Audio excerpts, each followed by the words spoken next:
The bank manager did not even try to hide his smile. He turned Caleb Rusk's foreclosure papers around on the desk, pushed them forward with 2 fingers, and said, "At your age, you should know when land is finished." Caleb sat across from him in a faded work coat, his hands still stained with mud from the flooded field behind his house. He had come asking for time, not charity, not forgiveness, just time. But Warren Pike looked at the photographs in the file: standing water, broken fence posts, cattails, thick as broom handles, and a wooden gate half buried in silt, and shook his head as if the answer had been obvious before Caleb ever walked through the door. "This isn't farmland anymore," Warren said. "It's a liability." Caleb did not look at the manager first. He looked at the photograph of the gate. For a moment, the bank office was gone. He saw his wife's handwriting on an old paper map. He saw the blue pencil line she had drawn 40 years earlier, running from the north ditch, across the low field, and down toward the creek beyond the cottonwoods. He heard Evelyn's voice again, soft but certain, telling him what she had told him every spring. Water always remembers where it is supposed to go. Then Caleb lifted his eyes. "If that gate stays closed tonight," he said quietly, "you'll lose more than my field." Warren Pike leaned back and laughed. By midnight, he would not be laughing. If stories about forgotten people, old promises, and places the world was too quick to throw away mean something to you, consider subscribing, because what happened next was not just about an old man, a flooded field, or a rotten wooden gate. It was about the truth waiting under the water. The bank office smelled like printer toner, floor polish, and rain-soaked wool. Outside the window, low clouds pressed over Briar Ridge, Arkansas. Rainwater crawled along the curb, finding the storm drains before anyone inside the bank bothered to look. Caleb Rusk looked. He noticed where water gathered and where it tried to go. Warren Pike noticed only the foreclosure papers. He smoothed them with the side of his hand, turning each page toward Caleb, as if debt were evidence and he had already been found guilty. "The auction notice posts Monday morning at 9, Warren said. "That gives you the weekend to remove any personal property." Caleb sat across from him with his hat in both hands. Mud had dried in the cracks of his knuckles. "I'm not asking you to erase the debt," Caleb said. "No," Warren replied. "You're asking me to pretend this land can still pay it." Beside Caleb, Luke Rusk shifted in his chair. He had driven his grandfather there because he feared Caleb would come alone and leave with shame. "Mr. Pike," Luke said, "we're only asking for time." Warren opened the file wider. "There is no more time." He tapped the first photograph.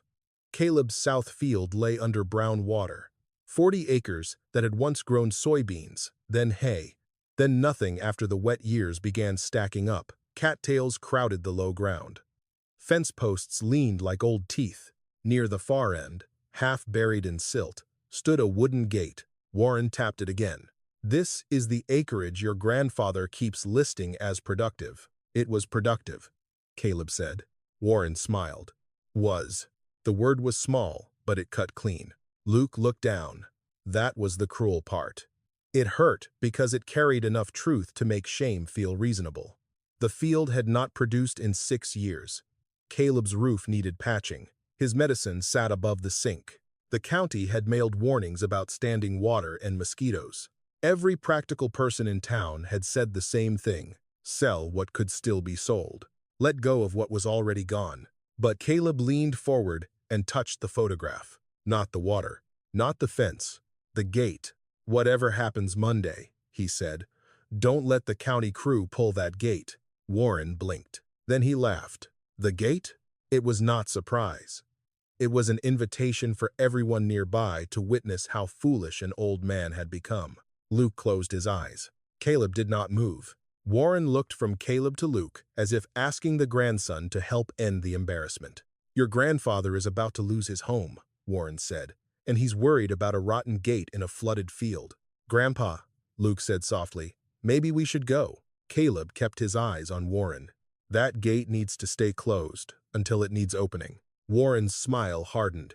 "Mr. Rusk, that field has been assessed, photographed, and inspected.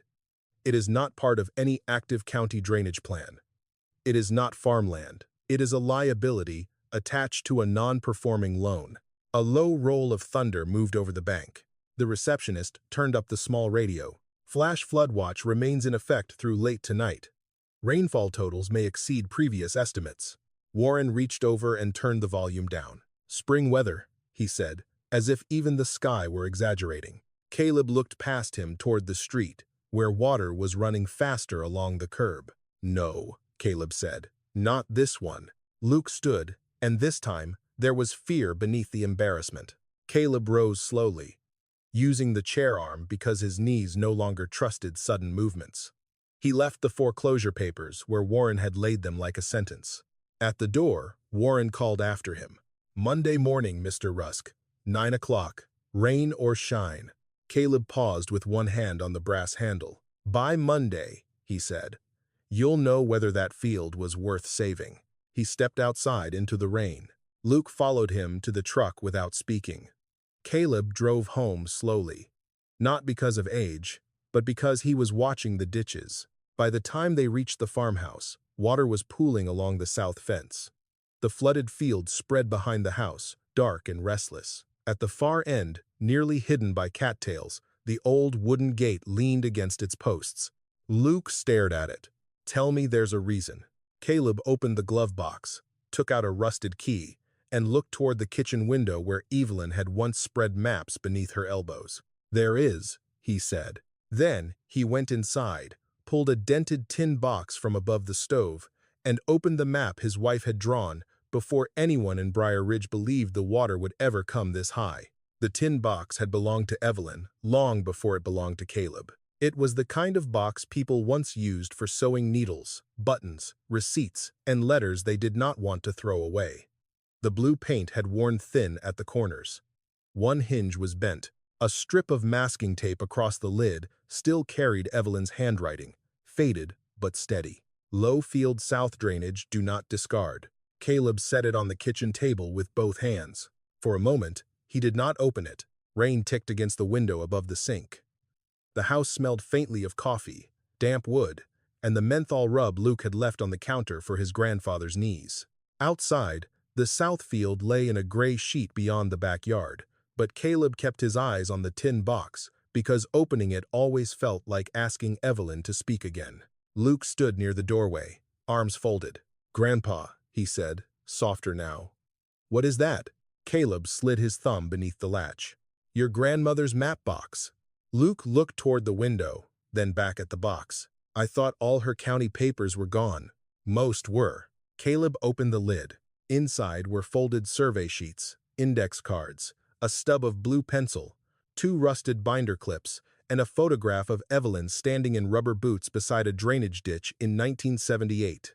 She was 31 in the picture, her hair tied back in a scarf, one hand shading her eyes from the sun. Behind her, 3 men in county shirts stood around a truck, laughing at something outside the frame.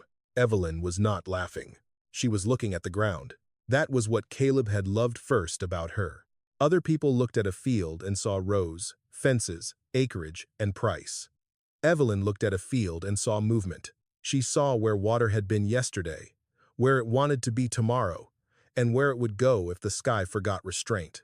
Caleb had met her during the spring flood of 1976, when he was 29 and still strong enough to lift a soaked railroad tie by himself. He had been working temporary irrigation repair for the county, clearing a clogged culvert near the old Cotton Road.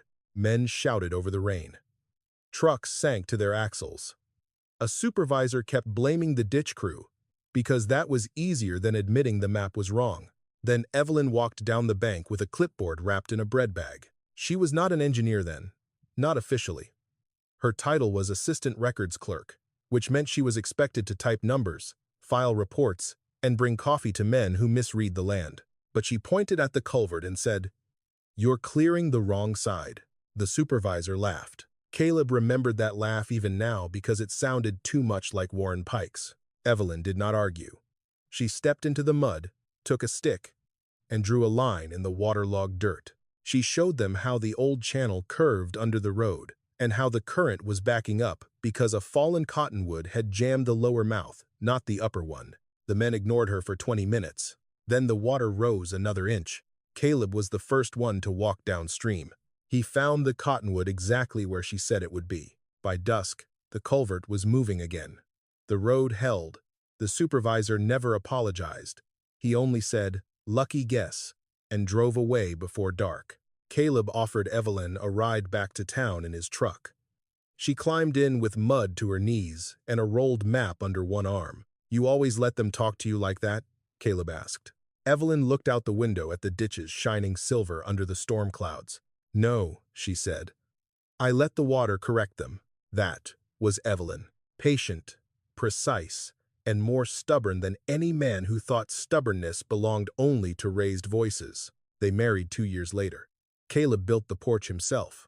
Evelyn planted irises along the fence and kept county maps on the kitchen table more often than tablecloths. Some nights, Caleb would come home to find supper pushed aside, and Evelyn bent over survey sheets, marking them with blue pencil. She never used red. "Red makes men defensive," she once told him. "What does blue do?" "Blue looks like water. Makes them think they found the idea themselves." Caleb had laughed then. He had not understood how much pain was hidden underneath the joke. Evelyn knew every low road in Briar Ridge. She knew which culverts were older than their inspection dates. She knew which drainage ditches had been straightened on paper but not in the ground. She knew that Main Street sat higher than the trailer lots south of the feed mill, and that every improvement the county made seemed to protect the storefronts before it protected the people who could not afford storefronts. The South Field became hers before it became Caleb's. They bought it cheap because it flooded every other year. Neighbors called it poor land. Evelyn called it honest land. "It tells you what it is," she said. "People just don't like the answer." She walked that field in every season. In winter, she marked the old depressions where water sat longest. In spring, she measured how fast the runoff moved toward the cottonwoods. In August, when the ground cracked and grasshoppers clicked through the heat, she would still stop at the wooden gate and rest one hand on its sun-bleached rail. Back then, the gate was not rotten. It was heavy oak, built across a narrow spill channel that older farmers remembered, but younger ones had already forgotten. Beyond it, the land dropped toward a creek that twisted behind Main Street before bending south. Caleb had always thought Evelyn loved that gate because it was part of their land. Now, with the tin box open in front of him, he wondered if that had been only half the truth. Luke pulled out a chair and sat down. The anger had gone out of him, but worry remained. "Why didn't she ever tell Dad about this?" he asked. Caleb touched the photograph with one finger. "She tried telling a lot of people a lot of things." After the flood of 1983, Evelyn submitted a revised drainage map to the county board. Caleb still remembered her sitting at this same table, smoothing the paper with her palm. The blue line began north of the old highway, crossed 3 ditches, passed through their south field, and ended at the wooden gate. She called it a relief spur. Not a ditch, not a pond, a spur. Something that would carry pressure away when the main system failed. The county men called it unnecessary. One called it emotional. Another said she was overprotecting low-value acreage. A month later, the county approved a concrete pumping station instead. Evelyn came home from that meeting with her mouth set tight, and her map rolled so hard the edges curled for days. She did not cry. Caleb almost wished she had. Crying would have passed through the house and left. Silence stayed. For years after that, she kept copies. In drawers, in flour tins, behind recipe cards. Once, Caleb found a folded drainage sheet tucked inside the family Bible, between Proverbs and Ecclesiastes. When he asked why, Evelyn said, "Some truths need more than one place to survive." Then she got sick. Not suddenly, not mercifully. It came in small thefts. First her strength, then her appetite, then the long walks through the field. In her last spring, Caleb carried a chair to the porch so she could see the south fence from the shade. The field was flooded that year. Caleb had apologized for it, as if weather were something a husband could fail to prevent. Evelyn took his hand and looked toward the wooden gate. "Keep it ready," she whispered. For years, Caleb remembered those words wrong. Or maybe he remembered only the part he could bear. He thought she meant keep the land, keep the field, keep the last place where her mind had seen order when everyone else saw mud. So he kept it. Through bad crop years. Through bank notices. Through Luke's father leaving town and not coming back, except for funerals. Through neighbors shaking their heads and saying, a man Caleb's age ought to know, when grief had started making decisions for him. He kept the field because he loved Evelyn. But now, as thunder rolled over the roof and rain thickened against the glass, Caleb unfolded the largest map in the box and saw the blue pencil line ending at the wooden gate. Beside it, in Evelyn's small handwriting, were 3 words he had not let himself understand until that morning. Open under crest. Luke leaned closer. What does that mean? Caleb looked out at the flooded field, where the water was rising toward the fence line faster than it had risen in years. It means, he said, your grandmother wasn't trying to save the field. He swallowed. She was trying to save what was below it. By the time Caleb stepped off the back porch, the rain had changed from weather into warning. It no longer fell straight. It came sideways across the yard in gray sheets, rattling against the tin roof of the equipment shed and beating the puddles into a trembling skin. The low field beyond the south fence had already lost its edges. What used to be rows, ruts, and fence shadows had become one wide, moving surface. Luke followed him with a flashlight in one hand and a plastic poncho half-buttoned over his work vest. You shouldn't be out here, Luke said. Caleb tucked Evelyn's folded map inside his coat. I've been hearing that all morning. That doesn't make it wrong. Caleb did not answer. He stopped at the fence line and looked across the flooded 40 acres. To most people, the field had become exactly what Warren Pike had called it, a liability. A drowned piece of ground that collected mosquitoes, county warnings, and pity. In summer, cattails choked the low places. In winter, fog lay over it so thick the fence disappeared before sunrise. After hard rain, brown water stood so long that neighbors joked Caleb could stock it with catfish and call himself practical again. But Caleb had worked water too long to mistake stillness for uselessness. The field was not still tonight. Under the surface, it pulled, not fast enough for Luke to see, not loudly enough for a man in a truck to notice from the road.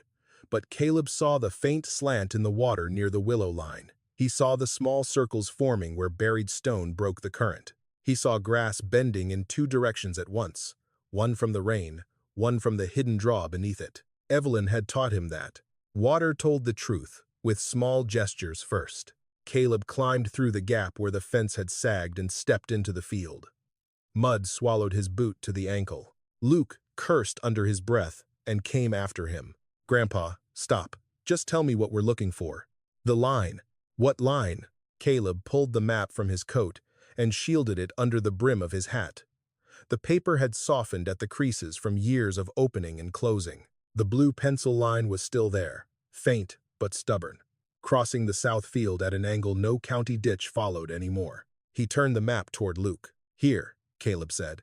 Your grandmother drew the relief spur starting north of the road, crossing this field, then dropping through the gate. Luke looked from the paper to the water. There's no spur here. There is. It's just under what they forgot. They moved slowly through the water, Caleb leading with an old hickory stick. Every few steps he pushed it down until the tip struck something beneath the mud. Sometimes it sank into soft muck. Sometimes it clicked against stone. At the 3rd click, Caleb stopped. He bent with effort and reached into the water. Luke grabbed his arm. What are you doing? Finding the edge. Caleb's fingers disappeared below the brown surface. Cold water climbed his sleeve. For a moment, he felt only silt and roots. Then his fingertips brushed something flat and hard. Stone. Not natural stone. Cut stone. He cleared mud away with both hands until a narrow corner appeared beneath the water. Luke lowered the flashlight. A straight edge emerged, then another, forming part of an old channel wall buried under years of field grass and county neglect. Luke stared. That's not fence rock. No. Then what is it? Caleb looked toward the far end of the field. It's the throat. Before Luke could ask what that meant, headlights swept across the rain from the county road. A white pickup rolled to a stop near the fence. The door opened, and Dana Mercer stepped out, wearing a yellow rain jacket and carrying a tablet under one arm. 2 county crewmen stayed in the truck, watching the old man and his grandson stand in water that nearly reached Caleb's knees. Dana raised her voice over the rain. "Mr. Rusk, you need to get out of that field." Caleb did not move. Dana climbed through the fence opening, careful with each step. Her boots were new enough to shine when the flashlight hit them, though the mud was working on that quickly. "I'm serious," she said. "This ground is unstable. We've got enough trouble tonight without a rescue call." Luke looked relieved to see someone official. "That's what I've been telling him." Caleb pointed his stick toward the cut stone under the water. "Is that on your model?" Dana frowned. "What?" "The stone channel." She glanced down, then back at the tablet. Her finger moved across the screen, zooming and dragging. "There's no active channel through this parcel." "I didn't ask if it was active." Dana's expression tightened. The county crewman nearest the truck laughed just loud enough to be heard. "Old drainage junk," he called. "Half this county is sitting on it." Dana gave him a look, but not a sharp one. More tired than correcting. She turned back to Caleb. "This field was removed from the drainage network decades ago. The current model routes overflow east toward the pumping station." Caleb nodded toward the sky. "And how's that station doing?" Dana did not answer quickly enough. That was answer enough. Luke looked at her. "Is it failing?" "No," Dana said. "It's under load." Caleb almost smiled, but there was no pleasure in it. That's what men say when they don't want to admit water is winning. Dana held the tablet out, rain-spotting the glass. "Mr. Rusk, I respect that you may know old features on your land, but this is not connected to the active system. There is no gate shown here, no spill channel, no relief spur, just a low agricultural parcel with chronic standing water." Caleb turned and pointed through the rain. At the far end of the field, beyond a thick stand of cattails, two dark posts leaned toward each other. Between them, half hidden by water and weeds, the wooden gate waited. Dana followed his hand. For the first time, her face changed. Not belief. Not yet. Recognition of something that should not have been there. She looked back at her tablet, then at the gate, then at the map in Caleb's hand. "Where did you get that?" she asked. "My wife drew it." "Was she with county?" Caleb folded the map once, carefully, long enough for them to use her work, not long enough to put her name where it belonged. Dana's jaw shifted, but she said nothing. The rain came harder. Somewhere beyond town, a siren gave one rising note, then cut off. The county crewman in the truck opened his door. "Dana, station just called in. North pump is clogging again." Dana looked toward the road, then back across the field. Caleb could see the calculation beginning behind her eyes. The tablet told her one thing. The land told another. And for the first time that evening, she seemed unsure which one deserved more trust. Caleb stepped toward the gate. The water tugged at his legs. Luke caught his sleeve. "Grandpa, don't." But Caleb had already seen what he needed. Near the base of the left post, where the water curled against a patch of cattail roots, the current dipped downward. Not sideways, down, as if something beneath the mud were breathing. He knelt despite the pain in his knees and pressed his palm against the gatepost. The old oak trembled, not from wind, from pressure. Caleb closed his eyes. For 37 years, men had called that gate abandoned. The county had erased it from the map. The bank had priced the field like a dead thing. Neighbors had laughed at the water and called it useless, because they did not understand that some places were built to take the burden other places could not survive. Dana stepped closer. Her voice was quieter now. "Mr. Rusk," she said, "what exactly do you think this gate does?" Caleb opened his eyes and looked toward the dark line of Main Street beyond the rain. "It gives the water somewhere else to go." Caleb did not wait for permission. That was the first thing that made Dana Mercer angry. The second was that, even in the middle of a storm, even with a county truck idling at the fence line and a warning siren hiccuping somewhere beyond town, the old man moved with the patience of someone who trusted the ground more than he trusted anyone wearing a yellow rain jacket. He went back to the porch, took an iron pry bar from behind the milk cans, and returned to the field with a shovel over one shoulder. Luke followed him, soaked through now, his patience thinning with every step. "Grandpa, you can't just dig into a drainage structure during a flood watch." Caleb kept walking. "If it was a drainage structure," he said, They should have kept it on the map. That is not an answer. It is tonight. Dana caught up to them before they reached the gate. Her boots sank hard into the mud, and she nearly slipped when the water pulled against her knees. "Mr. Rusk," she said, "I need you to stop." Caleb planted the shovel beside the left gate post. "I need this hinge clear. You are not authorized to operate or alter anything that may connect to county drainage." Caleb looked at her. "5 minutes ago you said it wasn't connected." Dana's face tightened. Luke glanced between them, helpless and furious. "Both of you stop talking like this is a board meeting," he snapped. "He's 79 years old and standing in floodwater." Caleb heard the fear in Luke's voice, but he did not answer it. If he answered it, he might have to feel it. And if he felt it, he might look toward the house, toward the dry kitchen, toward the chair where Evelyn used to sit, and lose the nerve to do what the map was asking him to do. So he drove the shovel into the mud. The first scoop came up heavy with roots. The second struck wood. Dana stepped closer despite herself. Caleb cleared mud from the base of the gatepost, working slowly, his breath turning rough. The rain ran down the back of his neck and under his collar. Twice the shovel slipped, once his bad knee buckled, and Luke grabbed him hard under the arm. "That's enough," Luke said. Caleb pulled free. "Not yet." The county crewman near the road laughed. "Man's trying to save the town with a fence gate." Another voice answered from the truck. "Maybe he's building an ark." Luke spun toward them. "Shut your mouth." The laughter faded, but not because the men were sorry. Only because Dana looked back at them with enough sharpness this time to make them pretend they had been checking the radio. Caleb kept digging. At last, the mud loosened around the hinge. He slid the pry bar under the lower brace and leaned his weight into it. Nothing moved. He adjusted the angle and tried again. The old oak groaned, but the gate held. Caleb's shoulders trembled. "Grandpa," Luke said, "please." Caleb tried a third time. The pry bar slipped. He fell to one knee in the water. Luke hauled him up with both hands. For a moment, Caleb stood bent over, breathing hard, rain running from the brim of his hat. His face had gone pale beneath the weathered brown of his skin. Dana lowered her voice. "This is exactly why I told you to stop." Caleb looked at the gate, not at her. "It's swollen against the lower pin." "You don't know that." "I heard it." Dana almost said something, then stopped. From the road came another set of headlights. A black pickup rolled in behind the county truck.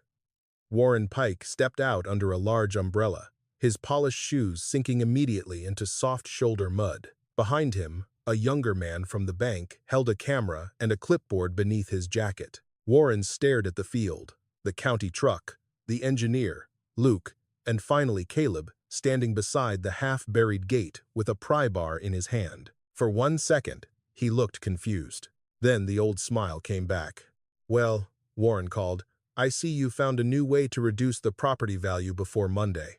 Luke muttered something Caleb could not hear. Caleb straightened. Warren lifted the umbrella higher, as if distance from the rain also placed him above the scene. "Mr. Rusk, I hope you understand that any damage done to secured collateral before foreclosure may be documented." Dana turned toward him. "This is an active weather situation, Mr. Pike, and this is a bank asset under pending foreclosure." Caleb looked from Warren to Dana. "There it is," he said quietly. Warren frowned. "There what is?" "The reason none of you can see water. You keep looking for ownership first." Warren's smile disappeared. The younger bank employee took a photograph. The flash lit the rain white for half a second. That was when Dana's phone rang. She turned away, one hand over her ear. "Yes, this is Mercer." She listened. Caleb watched her face change. Not fear, yet, but something near it. "How much debris?" she asked. "No, don't shut it down unless you have to. Clear the intake and call me back." She ended the call and looked toward the dark line of town. Luke saw it too. "What happened?" Dana slid the phone into her pocket. "North pump is clogging again." Warren lowered the umbrella slightly. "Again?" Dana did not answer him. Caleb turned back to the gate. "If the north pump chokes, the water stacks behind Main." Dana spoke sharply. "I know what happens when a pump chokes. Then you know we're standing where the pressure wants to go." Before Dana could reply, another vehicle stopped near the fence. This one was old, pale green, and coughing smoke from the tailpipe. The driver's door opened slowly. Howard Bell stepped out wearing a long brown coat and a hat too thin for the rain. He was past 80, narrow as a fence rail, with one hand wrapped around a cane and the other holding a plastic grocery bag against his chest. Caleb had not seen Howard in months. Not since the old clerk stopped coming to the feed store for morning coffee. Howard stood at the edge of the road, looking not at Caleb, not at Dana, but at the gate. His face carried the look of a man seeing something he had spent years trying not to remember. Warren turned toward him with irritation. "Mr. Bell, this is not a safe place to be." Howard ignored him. He walked to the fence slowly, each step careful in the mud. "Caleb," he called. His voice was thin, but the rain seemed to make room for it. Caleb stepped away from the gate. Howard lifted the plastic bag. Inside was a folded folder, wrapped against the water. "I heard the radio say the pumps were backing up." Dana moved closer. "Sir, are you with County Records?" Howard gave a small, bitter laugh. "Not anymore." Caleb stared at the folder. "What are you doing here, Howard?" The old clerk looked past him again, toward the wooden gate. Then he said something that made Dana go still. "If they told you that gate wasn't on the map," Howard said, "they lied twice." Luke looked at Caleb. Warren said, "What does that mean?" Howard's eyes stayed on the gate. "It means it was on the first map," he said. "And it was on the second one, too." Dana's voice dropped. "Where are those maps?" Howard held the folder tighter. In places, they hoped old men would forget. A gust of wind moved over the flooded field. The cattails bent low.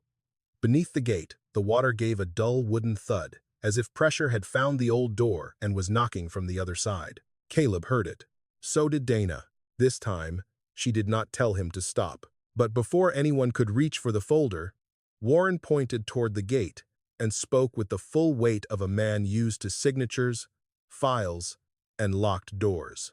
"No one touches that structure," he said, "until liability is established." Caleb looked at him through the rain. For the first time that day, his voice hardened. "Warren," he said, "water doesn't wait for paperwork." Howard Bell would not open the folder in the rain. Not in front of Warren Pike, not in front of the county crew, and especially not in front of Glenn Halper, whose county SUV was already turning off the main road. Blue emergency light flashing weakly through the sheets of water. "Inside," Howard said. Caleb looked toward the field. The gate gave another dull thud beneath the pressure. Luke heard it this time. His eyes moved from the gate to his grandfather, and something in his face changed. Not belief, not yet, but the embarrassment had started to loosen its grip. Dana stepped between Howard and Warren. "If that folder has drainage records, I need to see them." Howard looked at her with tired eyes. "You need to see a lot of things they didn't show you." Warren folded his umbrella lower against the rain. "This is bank property under pending foreclosure. Any documents related to easements or drainage claims should go through proper channels." Howard gave a dry little laugh. "Proper channels are how this disappeared." No one answered that. Caleb turned toward the house. "Kitchen table," he said. They went in soaked, muddy, and silent.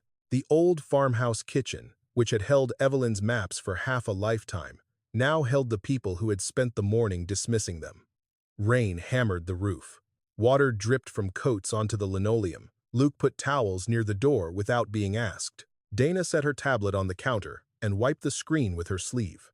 Warren stayed standing, as if sitting would make him part of something he had not approved. Howard placed the plastic grocery bag on the table. His hands shook while he untied it. Caleb noticed. Howard had once been a careful man. At the county records office, he could pull a deed from 1,949 faster than most clerks could find yesterday's mail. He knew the smell of old paper, the difference between a copy and an original, and which supervisors liked their mistakes filed under new numbers. That was the kind of knowledge a man could be proud of, or ashamed of. Howard removed a manila folder wrapped in 2 layers of wax paper. Across the tab, written in black ink nearly faded to brown, were the words, "Lowland Relief Rusk Spur Temporary Review." Dana leaned closer. "That designation isn't in the current system." Howard's mouth tightened. "No, it wouldn't be."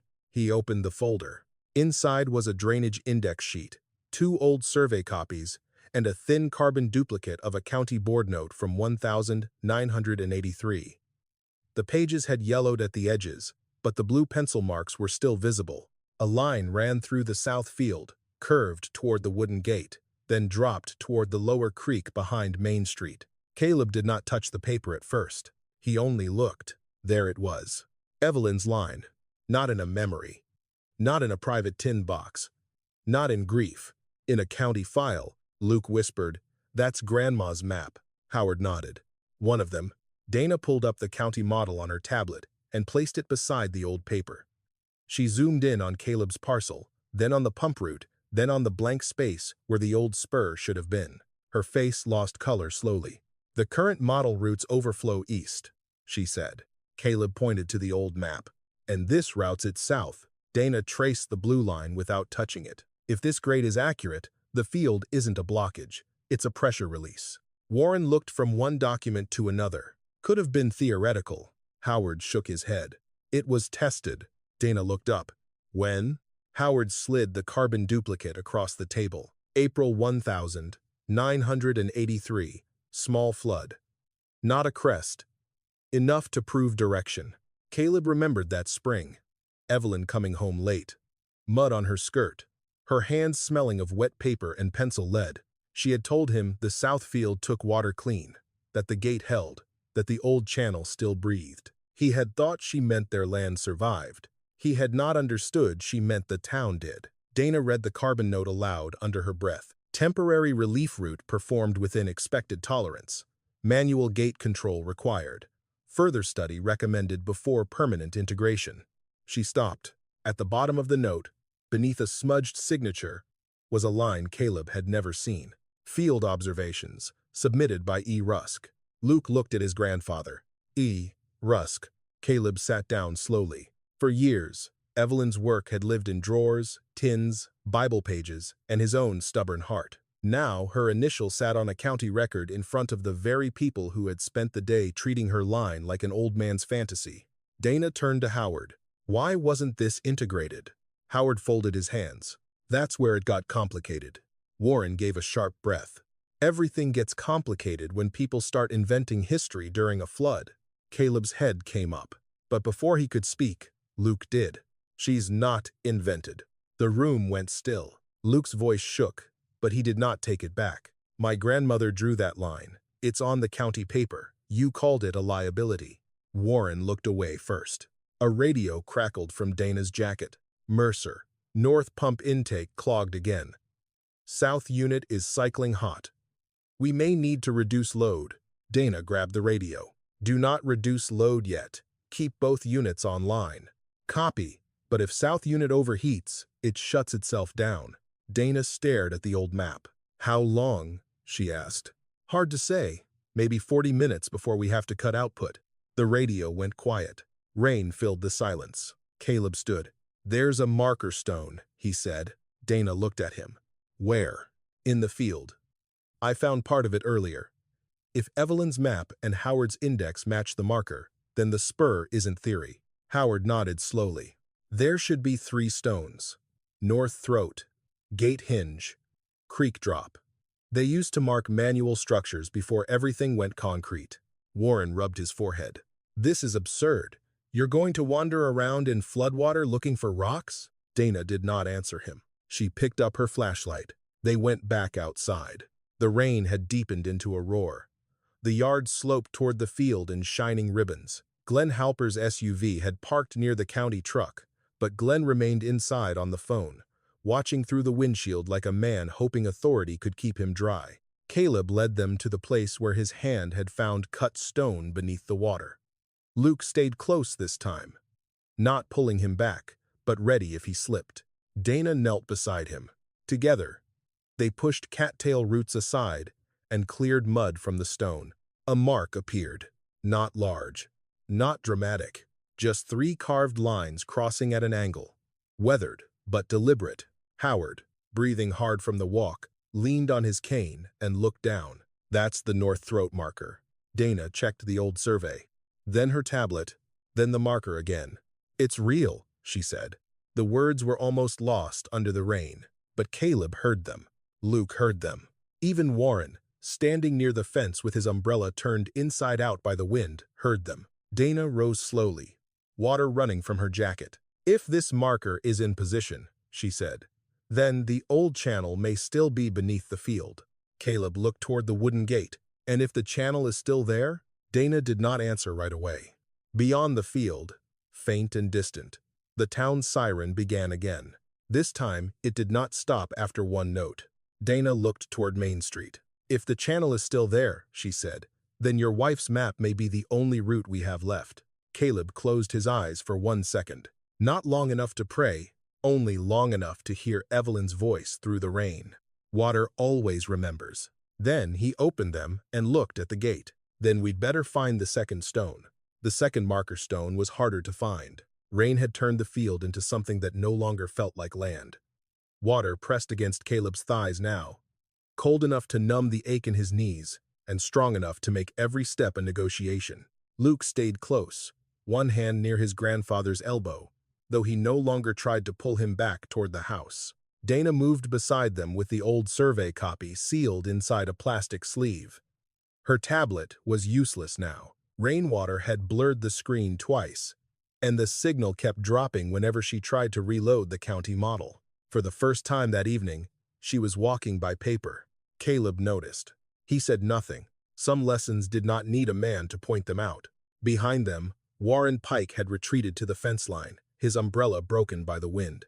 Howard Bell stood under the partial shelter of the equipment shed, coughing into a handkerchief, the folder held against his chest, as if the paper inside might still be taken from him. Near the road, Glenn Halper had finally stepped out of his SUV. He was on the phone, one hand pressed against his ear, the other slicing the air in sharp little motions. Even through the rain, Caleb could hear pieces of it. No, do not authorize field intervention yet. I understand the pumps are strained, because if we alter private land without review, we expose the county. Dana heard it too. Her mouth tightened. Luke pointed toward the wooden gate. Grandma's map says the second stone should be there. Dana looked at the survey. Gate hinge marker. West side. 16 feet from the original post. The original post is gone, Luke said. Caleb shook his head. No, it's under the new one. They reached the gate slowly. The old oak rails were dark with water, swollen and bowed inward under pressure. Cattail stalks had jammed against the lower brace. Beneath the surface, the current pulled toward the base of the left post, then vanished in a downward curl. Dana stared at it. That draw shouldn't exist if the channel is sealed. It isn't sealed, Caleb said. It may be partially collapsed. Partially isn't closed. Dana did not argue. Together, Caleb and Luke pushed aside roots and broken reeds. Dana knelt and worked her gloved hand beneath the water near the post. Her fingers searched through mud, gravel, and something slick with algae. Then she stopped. I've got stone. Luke lowered the flashlight. Dana cleared mud with both hands until a flat surface showed beneath the water. Caleb leaned closer. 3 carved lines crossed at an angle, just like the first marker. For a moment, no one spoke. Then Dana stood and turned toward the road. It's aligned, she called. Glenn lowered his phone. What? Dana raised her voice over the rain. The north throat marker and gate hinge marker align with the 1983 survey. The structure is real. Glenn's face hardened. I never said it wasn't real. I said it was inactive. Howard laughed once from under the shed roof. It turned into a cough. Dana looked at him, then back at Glenn. Inactive structures don't pull water under pressure. As if answering her, the gate gave another deep wooden knock. This one was louder. Luke flinched. Caleb put one hand on the rail. He could feel it trembling now. Not like dead wood and wind. Like a chest holding breath. Dana's radio burst to life. Mercer. North pump is jammed again. South pump temperature is climbing. We've got water over curb on Cypress and 3rd. Dana grabbed the radio. How deep? 8 inches and rising. Feed store loading dock is taking water. Bank basement alarm just triggered. Warren Pike turned sharply. My basement? No one answered him. The radio continued. If we cut output, Main Street takes the backflow. If we don't, we may lose the south pump completely. Dana looked at Caleb. For the first time, she did not look like an official trying to manage an old farmer. She looked like a person standing at the edge of a mistake too large for her job title. "If this spur opens," she said, "it could take enough pressure off the system to keep Main Street from cresting." Luke's eyes moved to the field around them. "And if it opens through here?" Dana did not answer. Caleb did. "It takes the field." Luke turned to him. "What do you mean, takes it?" Caleb looked across the 40 acres. Though in the dark and rain, he could no longer see the fence lines. He knew where they were. He knew where Evelyn had planted irises near the high corner. He knew where soybeans once came up in rows straight enough to make a man proud. He knew the low fold where she used to stand after storms, watching water behave like a language only she could read. "If the gate opens under crest," Caleb said, "the pressure cuts through the old channel. It'll scour the topsoil, tear out what's left of the fence, maybe widen the ditch all the way to the creek." Luke stared at him. "Then why would Grandma design it that way?" Caleb's answer caught in his throat. Because for 40 years, he had believed Evelyn designed it to protect their land. Now he understood she had designed their land to protect something else. Dana unfolded the old survey again and placed her finger at the south field. "She wasn't treating this as farmland in the model," she said quietly. "She was treating it as a sacrificial basin." The words passed through Caleb like cold water. Sacrificial basin, not dead land, not useless land, not the last piece of Evelyn he had managed to keep. A place built to lose so other places could stand. Luke stepped back as if the field itself had changed under him. "You knew?" he asked Caleb. Caleb shook his head. "No, but you kept it all these years. I thought she wanted me to keep it safe." He looked at the gate. "I think she wanted me to keep it ready." Dana stared down at the blue line on the map. Rain struck the plastic sleeve and broke the reflection of her face into pieces. "There's a third marker," she said. "Creek drop. If it's still there, I can confirm outlet grade." Glenn strode toward them, water splashing around his boots. "No one is confirming anything by opening that structure tonight." Dana turned. "Supervisor Halper, the pumps are failing. The pumps are under strain. Main Street is taking water. Main Street has emergency sandbags." Caleb looked toward town. "Sandbags won't stop water with nowhere to go." Glenn pointed toward the gate. "And if that gate fails uncontrolled, if it cuts a new channel across private land, if it undermines the county road, if someone gets hurt, who signs for that?" Dana held up Evelyn's map. "The woman who understood this system signed for it 40 years ago.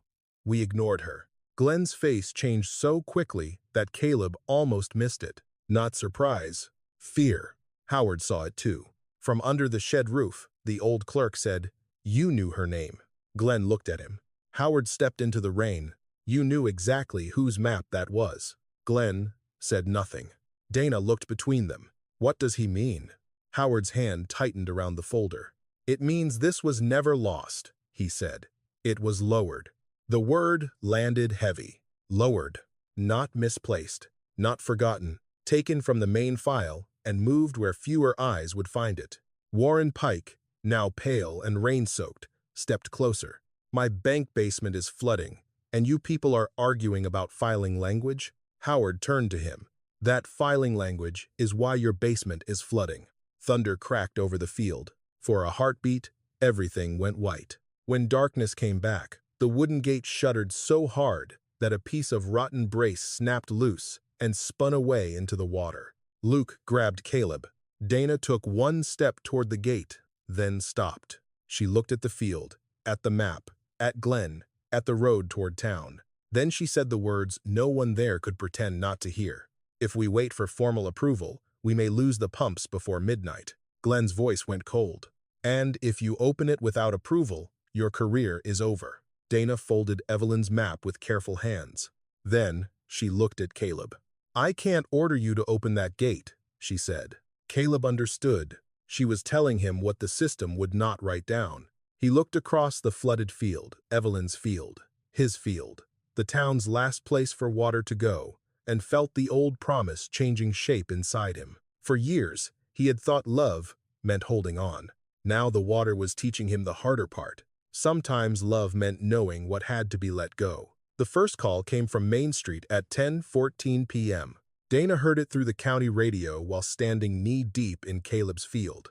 Evelyn's old map folded inside her jacket and rainwater running from her chin. Mercer, water's over the sandbags at Cypress and 3rd. Feed store is taking water through the rear door. Sheriff wants to know if we evacuate the trailer lots now or wait for crest estimate. Dana closed her eyes for half a second. Start voluntary evacuation, she said. Low streets first. Elderly residents and trailers near the south ditch. Glenn Halper turned on her. You do not order evacuation without supervisor approval. Dana stared at him through the rain. Then, approve it. Glenn's mouth tightened. Behind him, Warren Pike stood near the fence, one hand gripping his broken umbrella, the other holding his phone to his ear. The banker who had smiled across a polished desk that morning now looked toward town with water dripping from the end of his nose. No, move the files upstairs, Warren snapped into the phone. All loan documents, safe deposit records first. No, don't wait for maintenance, just move them. Caleb watched him and felt no satisfaction. He had imagined, once or twice over the years, what it might feel like for men like Warren to discover they were wrong. He had imagined a raised eyebrow, a quiet apology, maybe a moment when the people who treated him like a foolish old man had to lower their voices. But there was no sweetness in seeing water climb toward someone else's door. Water did not know who deserved fear. It only knew low ground. Luke stood beside Caleb, holding the flashlight low.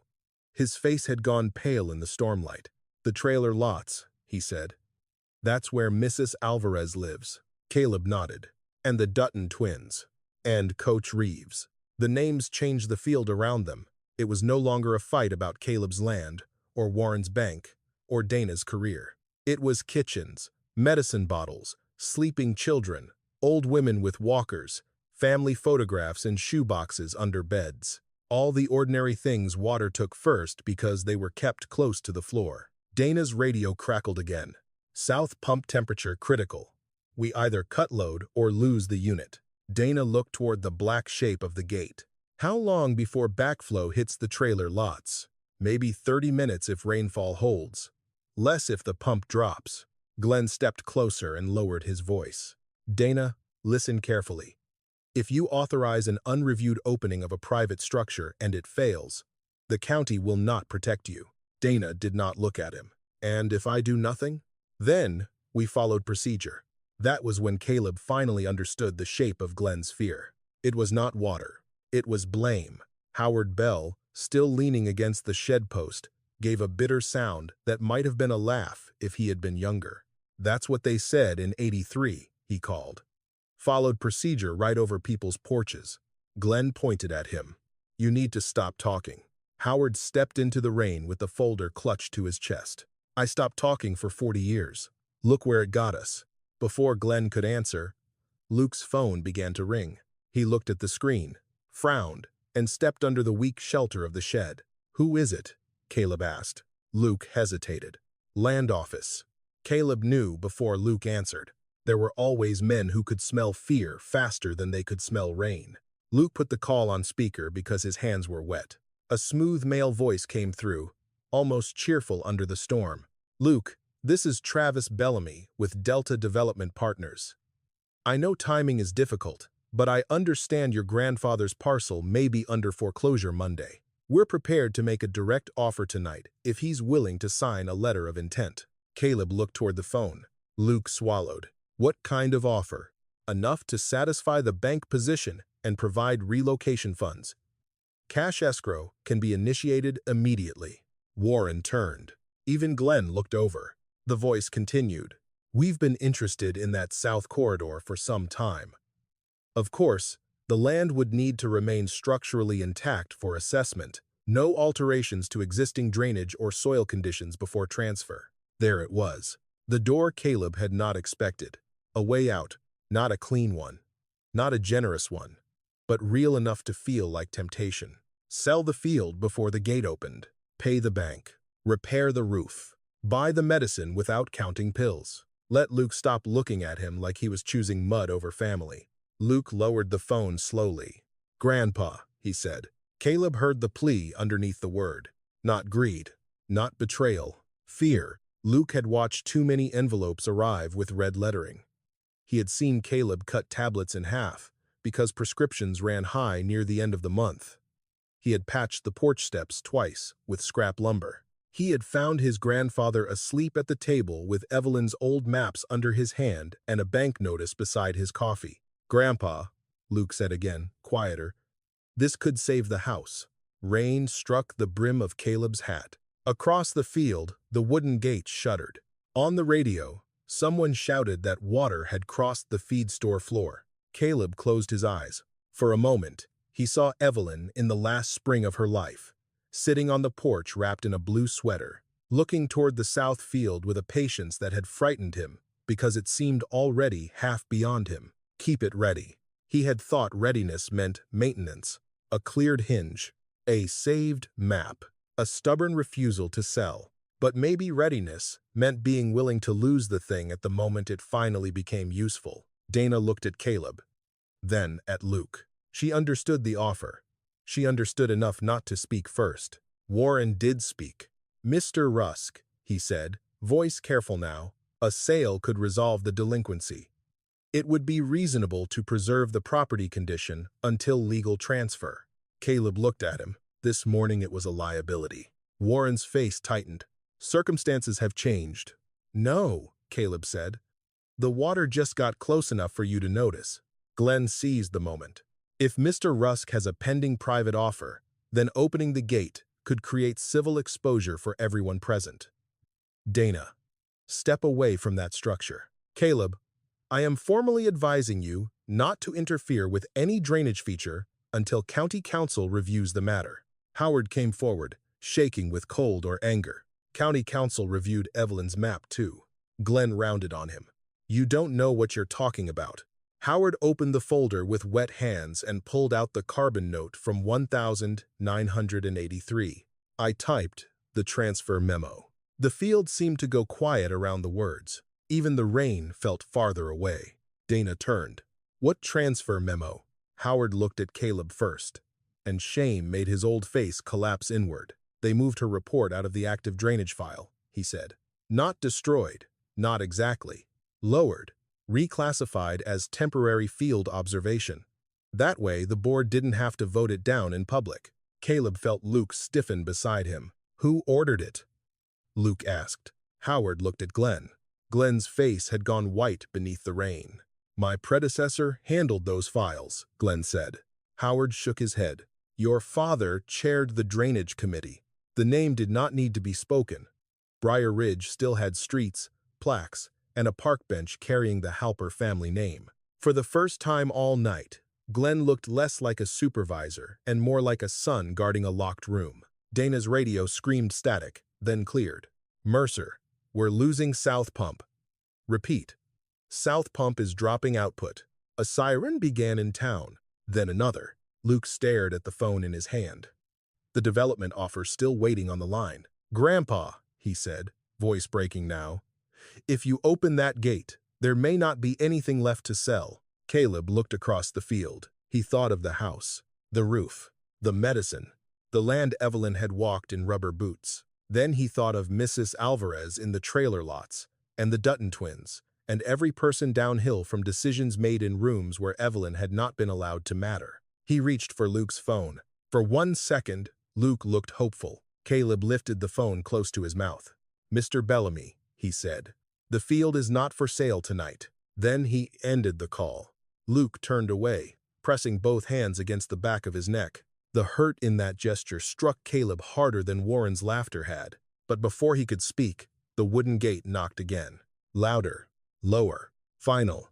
Dana looked at Caleb. "We need the third marker," she said. "If the outlet grate is blocked, opening that gate could tear everything loose, uncontrolled." Caleb nodded. "Then we find it." Glenn stepped in front of them. "No one moves." Caleb looked at the supervisor, at the banker, at his grandson, at the old clerk carrying 40 years of silence, and at the engineer, whose career now stood between procedure and floodwater. Then he took the iron pry bar from the mud. "Glenn," Caleb said, "you can stand in front of me, or you can stand in front of the water." He started toward the far end of the field. This time, Luke followed without asking him to stop. The third marker was not in Caleb's field. That was the first thing that changed everything. Evelyn's blue line did not stop at the wooden gate the way Caleb had always imagined. It passed through it, dropped under the old fence row, curved beyond the cottonwoods, and ended near the lower creek behind the trailer lots south of Main Street.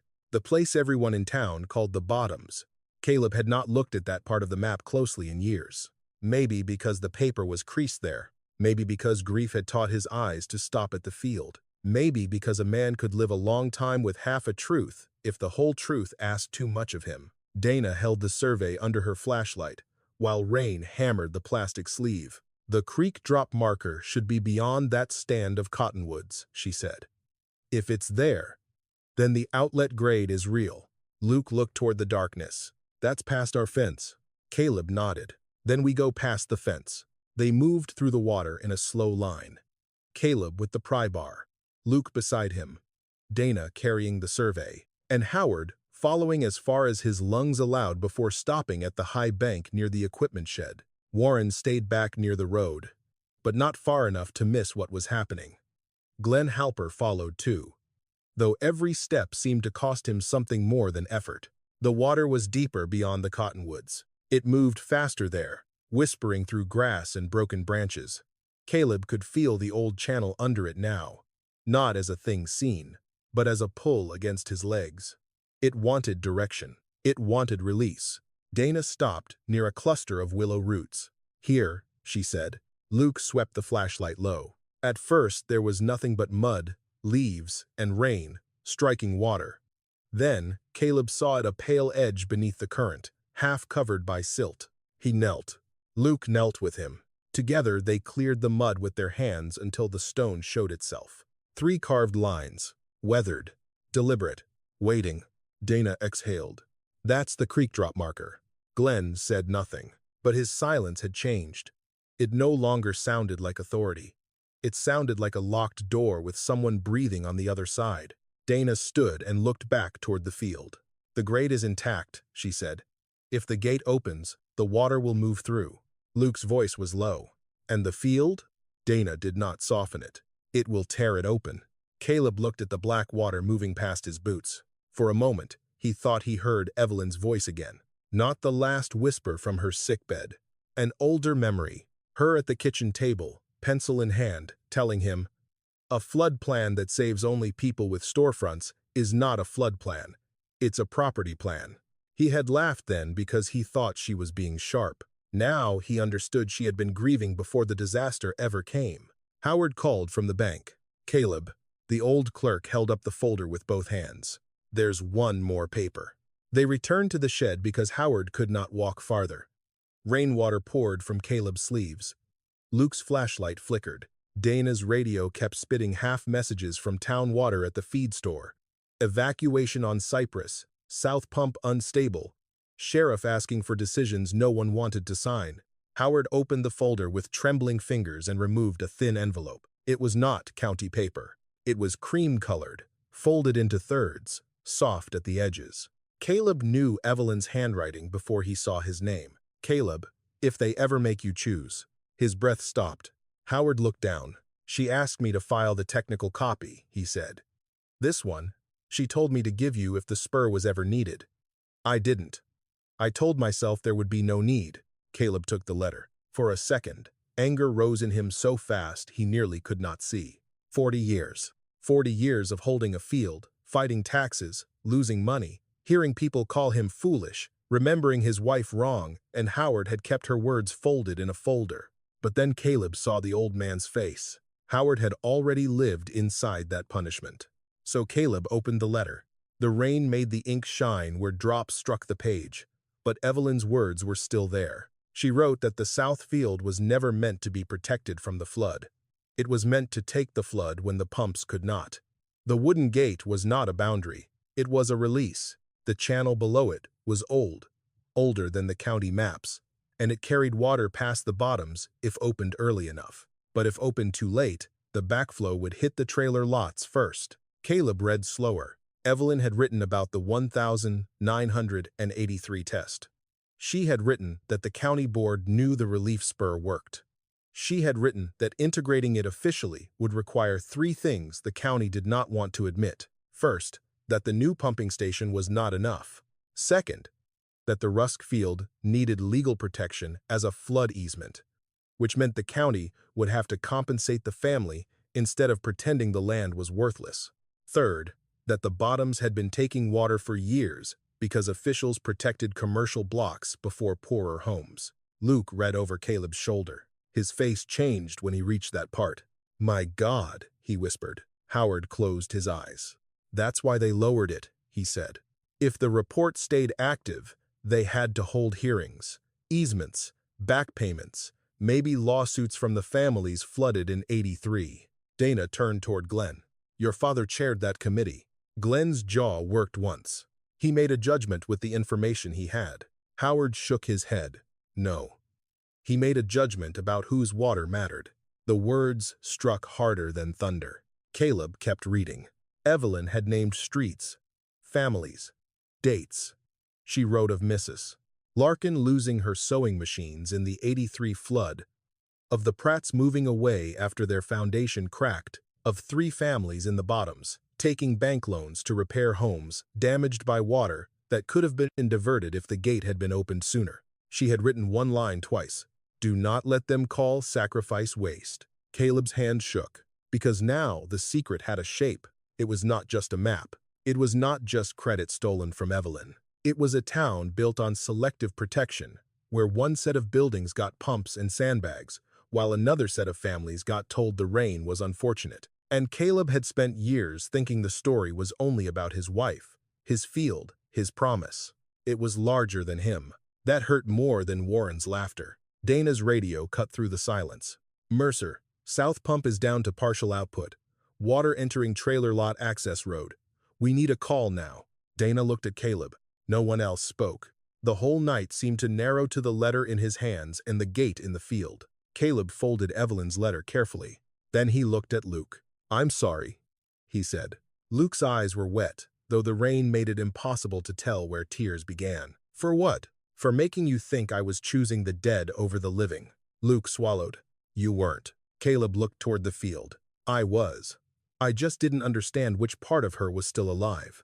Glenn stepped forward. "Caleb, if you open that gate, you may destroy your property and compromise any legal claim you think you have." Caleb turned to him. "No, Glenn. If I open it, I prove what your father buried." Glenn's face hardened, but behind the hardness was fear. Dana took off her county jacket and wrapped Evelyn's map inside it to keep it dry. Then she looked at Caleb. Not as an engineer giving an order, but as one person asking another to carry a cost no document could fairly measure. "If you do this," she said, "the field may not recover." Caleb looked at the south field, the water, the cottonwoods, the old gate shaking under pressure. Then he looked at Luke. Luke took the pry bar from his grandfather's hand, not to stop him, to help him carry it. Caleb nodded once. "Then we open it before the water reaches the Bottoms." They reached the wooden gate at 10:47 p.m. By then, the field no longer sounded like a field. It sounded like a river trying to remember its old name. Water pressed against the oak rails so hard that the gate shivered in its frame. Mud boiled around the left post. Broken reeds spun in tight circles before vanishing beneath the lower brace. Somewhere under the black surface, the old channel was pulling, waiting for the door men had forgotten how to open. Caleb stood in front of it with rain running down his face. Luke was beside him, both hands around the pry bar. Dana had the map tucked inside her jacket, but she was no longer looking at paper. She was watching the water, the angle of the current, the pressure against the hinge, the way the field had begun to speak in the language Evelyn had understood. Howard Bell had made it halfway across the field before his lungs failed him. Now he stood near the fence, bent over his cane, one hand gripping the folder as if confession itself needed to be held upright. Glenn Halper stayed behind him. For the first time all night, Glenn had stopped giving orders. Dana turned toward the county crew. "I need chain," she shouted. One of the men hesitated. Glenn's head lifted. "Do not." Dana cut across him. "Chain, now." The crewman looked at Glenn, then at the water rushing past his boots, then toward the road where the town sirens kept rising and falling. He ran to the truck. Caleb lowered himself beside the gatepost and reached into the water. Luke dropped to one knee beside him. "Tell me where," Luke said. Caleb guided his hand down the inside of the post. "There should be a release pin under the lower hinge." Luke felt blindly through mud and roots. "I don't feel it." Deeper. Luke pushed his hand farther beneath the water, grimacing from the cold. The gate knocked again. This time, the sound went through Caleb's ribs. Dana stepped closer. "If that pin doesn't come loose, the pressure may break the gate instead of opening it." "What happens then?" Luke asked. Dana looked across the field. "It tears its own path." Warren Pike had come down from the road without his umbrella. His suit was soaked. His shoes were ruined. In one hand he held his phone, still lit with messages from the bank. For a moment, he only watched Caleb and Luke kneeling in the water beside the thing he had mocked that morning. Then he said, "My truck has a tow chain." Caleb looked up. Warren swallowed. "It's heavier than the county chain." No one thanked him. That was not what the moment needed. Warren turned and ran toward his pickup. Luke found something under the hinge. "Grandpa." Caleb leaned close. Luke's fingers were wrapped around a rusted iron ring buried below the brace. It did not look like much, just a circle of metal, nearly eaten thin by years of mud and water. Howard saw it from the fence and shouted with what little voice he had left, "That's not the pin. That's the keeper. The pin is behind it." Dana turned. "How do you know?" Howard's face broke. "Because I typed the maintenance note they buried with the rest." Caleb stared at him through the rain. Howard shook his head. "I'm sorry, Caleb." The words were small. Too small for 40 years, but they were real. "I told myself it was only filing," Howard said. "I told myself the men in charge understood things I didn't. Then Evelyn came to the office with that letter, and I still let her walk out, thinking the record would protect her." His voice failed. "I should have brought it to you before she died." Caleb looked at the gate, then at the water heading toward the bottoms. "Be sorry later," he said.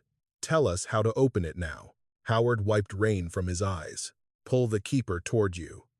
The pin slides down, not out." Luke pulled. Nothing moved. Caleb put both hands over his grandson's and pulled with him. Still nothing. Dana grabbed the pry bar and wedged it behind the iron ring. "On 3, she said. Warren returned with the chain over his shoulder, breathing hard. He splashed into the water without waiting for anyone to ask, and wrapped the chain around the gate's lower brace. "This truck pulls armored deposit boxes," he said, voice shaking. "It can pull a farm gate." Caleb looked at him. "This isn't a farm gate." Warren nodded once. "No," he said. "I know that now." It was not an apology. Not fully. But when Warren Pike stepped into the mud beside Luke and put his clean banker's hands on the chain, Caleb saw the first honest thing the man had done all day. Dana counted. 1. The water surged against the rails. 2. From town came the distant sound of a transformer blowing, blue-white light flickering above the rooftops. 3. Luke pulled the keeper. Dana levered the pry bar. Warren and the county crew hauled the chain. Caleb pushed his shoulder against the gatepost and felt every year of his life answer in pain. For one terrible second, nothing happened. Then, the iron pin dropped. The sound was not loud, a dull metal clack beneath the water. But everyone heard it. The gate lurched. Dana shouted, "Back!" Luke grabbed Caleb under both arms and pulled him away as the old oak rails swung inward. The field opened. Water did not flow through the gate. It attacked. A black, roaring sheet dropped into the old channel with such force that the ground shook under their boots. Cattails vanished. Fence wire snapped like thread. Mud rose in clouds. The current carved through the south field, widening the hidden throat Evelyn had marked 40 years earlier. Caleb watched the land tear open. The place where Evelyn had walked. The place he had paid taxes on when he could barely pay for medicine. The place he had refused to sell, even when everyone called him a fool. It split under the flood and took the burden. Luke held him from behind. Not because Caleb was falling, but because both of them needed something to hold. Dana's radio crackled. "Mercer. Water level on Cypress is stabilizing." Repeat. "Cypress is stabilizing. Backflow at trailer access has slowed." No one cheered. Not at first. The cost was too visible. Warren stood in the rain, staring at the field he had priced at $1. Howard covered his face. Glenn Halper said nothing. Then, from somewhere beyond the road, a woman's voice shouted that the feed store water had stopped rising. A county crewman lifted both arms. Another began to laugh, not cruelly this time, but with the shock of someone who had expected loss and found a little room left for breath. Luke pressed his forehead against Caleb's shoulder. "She was right," he said. Caleb looked at the water cutting through the field. "No," he whispered. He thought of Evelyn's letter, of the bottoms, of the names she had written down because the county would not. She was early. Dana heard him. She turned toward Glenn Halper, rain dripping from her jaw. "Tomorrow morning," she said, "I'm filing the emergency report with Evelyn Rusk's map attached." Glenn looked toward town, then toward the field, then toward Howard's folder. For once, Procedure had nothing left to hide behind. Caleb stepped closer to the open gate. The water rushed past him, cold and violent, and exactly where it had been waiting to go. He placed one hand on the trembling post. "Go on," he said softly. And the field did. 3 weeks after the flood, Caleb's south field no longer looked like a field. It had a wound through the middle of it. From the old wooden gate to the creek drop beyond the cottonwoods, the water had carved a channel wide enough for a truck to disappear in if a driver came through without knowing the land had changed. The fence was gone. The cattails were flattened.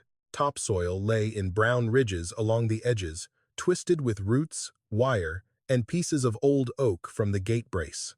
Neighbors came by during the first few days and stood at the fence line without saying much. Some brought coffee. Some brought casseroles.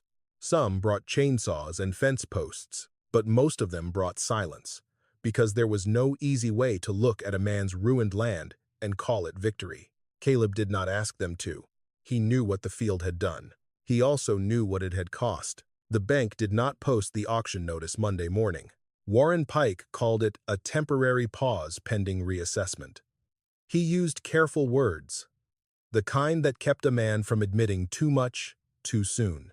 But 2 days later, a new appraisal crew came out with Dana Mercer, 3 county officials, and a surveyor who looked embarrassed every time he stepped over the broken fence. The field was no longer listed as failed farmland. It was marked as emergency flood relief infrastructure. Caleb read that line 3 times when Dana showed him the report. Then he looked at the name beneath the attached map. Original Field Observations and Relief Route Design. Evelyn Rusk. For a long while, he did not speak. Dana stood beside him on the porch, her hair pulled back, her boots still muddy from the channel edge. She had filed the report before Glenn Halper could bury it under committee review. It had cost her. Caleb could see that in the tiredness around her eyes. "They're opening an inquiry," she said. "Records, easements, prior flood claims, everything tied to the old drainage committee." Caleb looked toward the channel. "And Glenn? He's on leave." Caleb nodded. He did not feel joy. That surprised him at first, until he understood that truth did not always arrive like celebration. Sometimes it came like weather after a long drought, filling cracks people had learned to live around. Howard Bell came the following Sunday. Luke drove him because the old clerk no longer trusted his hands on a steering wheel. Howard carried no folder this time, only a small envelope and a shame that had grown quieter since the night of the flood. He stood with Caleb near the broken gatepost. "I gave Dana the rest," Howard said. "Every copy I kept, every transfer memo, every board note." Caleb kept his eyes on the water, moving through the new channel. "Good," Howard swallowed. "I know that doesn't fix it." "No," Caleb said. Howard nodded, accepting the sentence like a deserved weight. Then Caleb looked at him. "But it helps it stop happening." The old man's face trembled once. That was all the forgiveness Caleb had in him that day. It was enough. Warren Pike did not apologize in public. He was not that kind of man. But he came to the farm one morning in boots that still looked new and carried a packet of revised documents under his arm. The bank would suspend foreclosure, while the county determined easement compensation. Past penalties would be reviewed. The flooded acreage could not be valued as ordinary failed farmland anymore, because the night of the storm had proven it had never been ordinary. Caleb signed nothing immediately. He made Warren leave the papers on the kitchen table. Evelyn would have liked that. Luke liked it too. That was one of the changes Caleb noticed after the flood. Luke stopped rushing him through decisions. He stopped saying things like, "Be realistic," as if realism belonged only to bills and deadlines. He still worried. He still counted prescription costs. He still checked the roof after rain. But now he also asked about contour lines, old culverts, creek drop, and how to hear water moving under mud. One evening, Caleb found him at the kitchen table with Evelyn's blue pencil in his hand. The old map lay open before him. Luke looked up quickly, as if he had been caught touching something sacred. "I was just trying to understand how she saw it," he said. Caleb sat across from him. "You don't understand a map by looking at it too long." Luke waited. Caleb pushed himself back from the table and reached for his hat. "You walk it." So they did, not all at once. Caleb's knees would not allow that. They walked in pieces. Evening after evening. From the porch to the broken fence. From the broken fence to the channel. From the channel to the cottonwoods. From the cottonwoods to the creek drop marker. Caleb showed Luke where the water had first bent wrong. Where the old stone throat began. Where the gate hinge had held longer than any man had a right to expect. Where Evelyn had stood, years earlier, seeing not a worthless low field, but a place strong enough to lose itself for others. By late summer, grass began to return along the raw banks of the new channel. Not crops. Not yet. Maybe not ever. But green came anyway, thin and stubborn, holding the mud in place. Dana visited once with a group of young county trainees. She did not call it a tour. She called it field instruction. Caleb stood back while she showed them the markers, the grade, the old gatepost, and the difference between a map that described land and a map that merely protected liability. Luke listened harder than any of them. When Dana finished, one of the trainees asked if the gate would be rebuilt. Caleb looked at Luke. Luke looked at the water. "Not the way it was," Luke said. "It shouldn't be hidden again." Caleb smiled a little. That evening, Luke set a new marker beside the old gatepost. Nothing fancy. Just cedar, sealed against rain, with a brass plate Dana had helped him order. Evelyn Rusk, relief spur. Keep it ready. Caleb ran his thumb over the words. For most of his life, he had thought keeping a promise meant holding something in place. The house, the field, the memory of a woman who had drawn blue lines through a town that refused to read them. But Evelyn had known better. Some promises were not kept by preserving a thing exactly as it was. Some were kept by letting it become what it was always meant to be. The sun dropped behind the cottonwoods. Water moved through the channel with a low, steady sound. Luke stood beside Caleb, holding the old blue pencil like a tool he had not yet earned but intended to. Caleb placed Evelyn's map in his hands. "Start with the high ground," he said. Luke looked at him. "Why?" Caleb watched the water bend past the gatepost, cold and brown and patient. "Because everybody watches where the flood ends up," he said. "Your grandmother watched where it began." Luke unfolded the map. The field had not been saved. It had done something harder. It had remembered what it was for.